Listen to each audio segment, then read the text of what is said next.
Mr. Chairman, members of the board, Dr. Brooks, my name is Gordon Leon Black. I'm an American of Polish ancestry and a teacher of logic and critical thinking. Neither the genocide model curriculum nor the history framework provide an adequate basis for examining the Nazi doctrine of racism, nor for informed examination of relations among the various victims under the Nazi Holocaust. There are questions about these relations to be asked and answered. These questions are being asked outside the schools, will be asked within the schools, and the curriculum document provides no basis, no information or sources for the discussion. Failure to involve Polish sources has produced factual misrepresentation in major media productions on the Holocaust, unrecognized and uncorrected by public education. This failure also has produced unnecessary disagreement and stress among faculty in our largest school district. We're talking about 3 workmen's compensation claims. One of them settled with a 22.5% physical disability, permanent disability. These are holes in the boat, cracks in the dam. The boat won't float, and at what discount would you buy a cracked dam? I'll support with a brief paper the fallacy of accent in Holocaust studies. The fallacy of accent is one of the logical fallacies of ambiguity in validating an argument by a shift or change in meaning.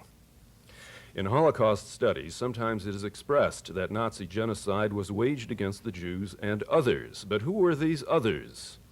Accent on the Jewish tragedy has left the public sometimes unaware there were others.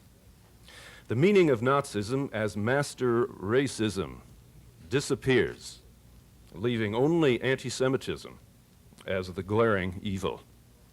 An impression is possible that Nazism, purged of anti-Semitism, might be as honorable as any other political movement.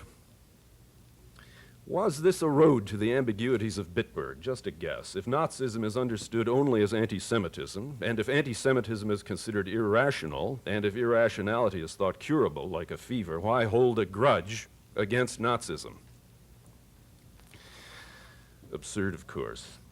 This fallacy of accent allows Nazism to escape examination as master racism, which is something that can be seen distinctly only if the others are seen distinctly.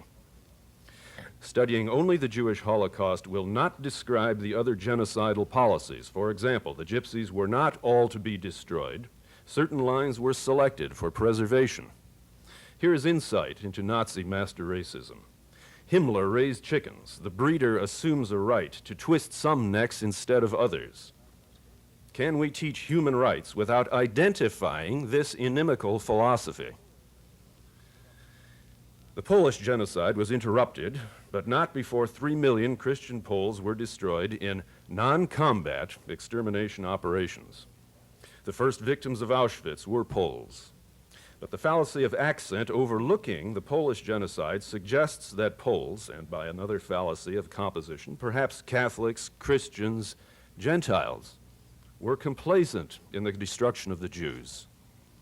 Examination of such a question should not be careless with evidence and reasoning.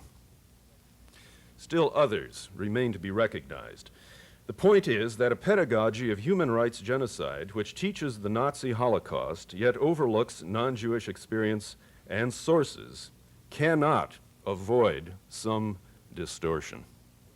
Surely, though particular interests may choose to concentrate, a responsible public pedagogy must offer the full list without accent or slight. Further, accenting the Nazi genocides without account of the immense and careful Soviet communist selections will not serve. Public instruction in this entire historical area, which excludes or isolates, creates misperception and cannot sustain confidence.